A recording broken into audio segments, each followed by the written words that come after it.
the deflation associated with technology, the cost declines in technology, that's going to cause booms in growth and create all kinds of new jobs that we can't even imagine now. Those disrupted who haven't been able to get to the right side of change, the internal combustion engine is one of those, but there are many, those who do not embrace AI aggressively to help increase their own productivity so that they can cut their own prices. They're going to be in harm's way. But anyone who faces price deflation, and we think many companies will, is going to adopt new technologies that are going to increase their productivity dramatically. And that is what always happens during a recession. Cathie would highlights a disconnect between equity and bond markets, where equity markets penalize companies with high cash burn and low cash reserves, while the bond market downplays these risks. She sees the real threat as deflation but believes it's an opportunity due to technological advancement. As technology costs decline, especially in AI, businesses that fail to adapt will be left behind, while those that embrace innovation will thrive, creating new jobs and growth. Wood emphasizes that companies facing price deflation will need to adopt new technologies to stay competitive. During economic downturns, businesses and consumers are more likely to embrace change, which accelerates the adoption of innovation.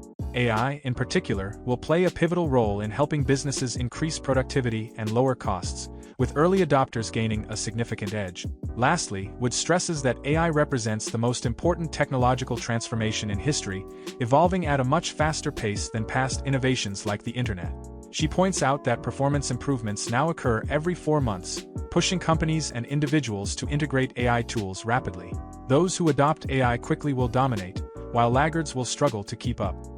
But there is a disconnect between these two markets. The S&P and equity markets are making distinctions in terms of equities, saying, okay, cash burn, low cash cushion, out to the woodshed.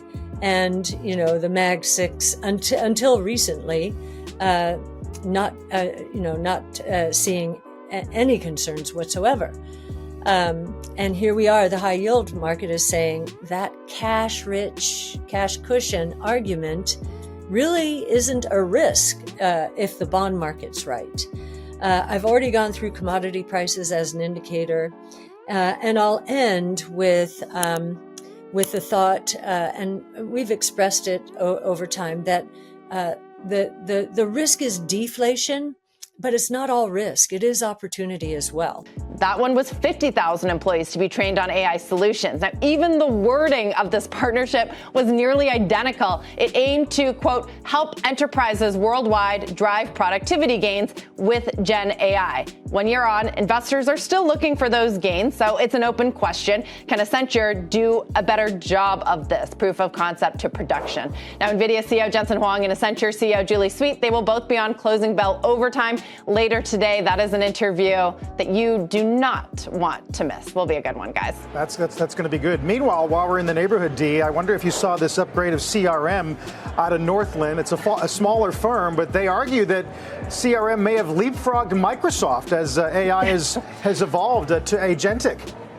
Music to Mark Benioff's ears, right, at Dreamforce here in San Francisco a few weeks ago. He took some shots at Microsoft Copilot, saying that it hasn't lived up to expectations. Agentforce is just getting off the ground, so maybe he is raising the stakes, but it does sort of connect to today's news. I thought to myself when I first heard about this partnership, are they displacing Copilot and Agentforce? But I think what this army of consultants is going to do is look at an organization and make that call, or help them make that call. Where do you use Copilot? Where does Agentforce make sense? Or do you do it yourself? And that's kind of a dirty word to Mark Benioff as well. He talked a lot about DIY AI. He said, don't do that. But I think this partnership is going to help companies figure out if they should build internally or hire a CRM or a Microsoft to do their AI. I think in the next 12 to 18 months, the most valuable tech company in the world could be Nvidia. You think it's going to go past Apple, past Microsoft? I think it's going to be a race to $4 trillion. And I think you're going to be looking at Apple, Microsoft, Nvidia at that $4 trillion. But if you look at this AI revolution, the godfather of AI, Jensen, and where this is going, we could be looking at the most valuable company in the world will be Nvidia. How do we get to this $10 trillion? Is Nvidia becoming the most valuable company in the US, or do we see these other tech giants moving higher along with it?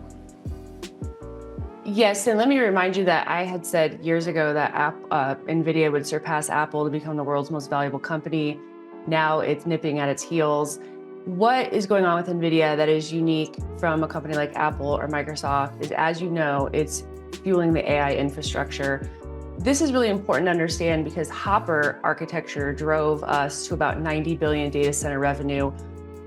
Nvidia is quickly releasing the next architecture. It's called Blackwell. It will be out before the end of this year. That, we think, can bring us to a $200 billion data center by the end of fiscal year 2026, so that's calendar 2025, meaning that this next cadence of generation, which is Blackwell, will equal or slightly exceed Hopper. And there's reasons for that, which is that it will empower and enable trillion-plus parameter large language models, which is exactly where big tech is trying to go. So those components altogether equal a very large hardware data center segment. Then we have software coming, which I could talk at length about, but I won't, I'll be brief. And then the third one is automotive. So we have a lot coming. This is very, very early for Nvidia, and there's a few layers to it. Innovation gains traction. Consumers and businesses are willing to change the way they do things when they're fearful. And we think they're getting fearful. So we think there's going to be a lot more technology adoption, especially around AI during the years ahead. So I'll end up where we started. We're in very, very early days with AI. We think it's the most important general purpose technology transformation in history, and that it has miles to go. And the rate of change is so much faster than it was during the internet age, which was all around Moore's law, which was, in the transistor world, semiconductor world, same performance for half the cost every 18 to 24 months. Today, the changes are not happening in 18 to 24 months. The performance changes for the same cost, they are happening every 4 months.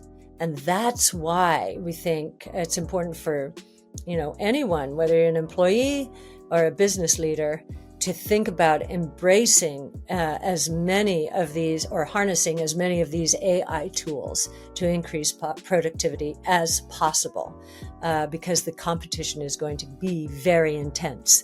Those who adopt these new technologies the fastest are going to win. Nvidia and Accenture announcing a new partnership today, aiming to set the blueprint for how we begin integrating AI into the workplace. Our Deirdre Bosa has more in today's Tech Check. Deirdre, good morning. Hey, Sarah. Good morning. This isn't the first of its kind, but it's clear that Jensen Huang has his eye on where the puck is going. Now, in partnering with Accenture to encourage the adoption of AI tools, he is making sure that the billions and billions of dollars the mega caps are spending will translate into hard revenue for their customers, ideally justifying a cycle of spending from the hyperscalers and earnings from those customers that keeps Nvidia and generative AI, one and of the same thing, at the center of enterprise. Now, under the partnership, Accenture will train some 30,000 employees on Nvidia's AI tools and create a new Nvidia business unit. Those consultants will then go to Accenture's customers across retail, healthcare, manufacturing, financial services, et cetera, and will help them implement those tools and services into everyday operations. So instead of signing up for Copilot or Agentforce or hiring OpenAI to create custom GPTs, you get an army of consultants across the space backed by Nvidia to bring them all together and speed up adoption in a more holistic way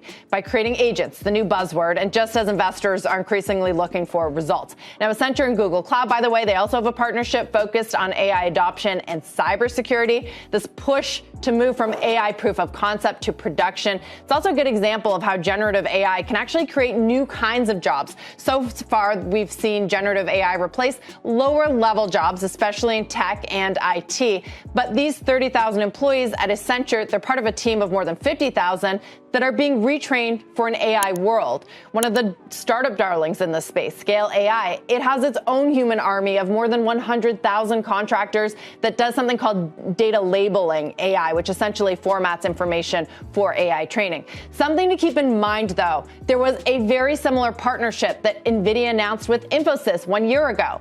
In conclusion, Cathie Wood emphasizes the growing divide between equity and bond markets, with equity markets punishing companies for cash burn while bond markets seem less concerned.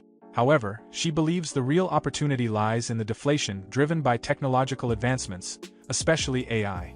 As tech costs decrease and innovation accelerates, businesses that adapt will thrive, creating new jobs and driving economic growth. Those that fail to embrace AI and other innovations will be at risk, while early adopters will increase productivity and gain a competitive edge.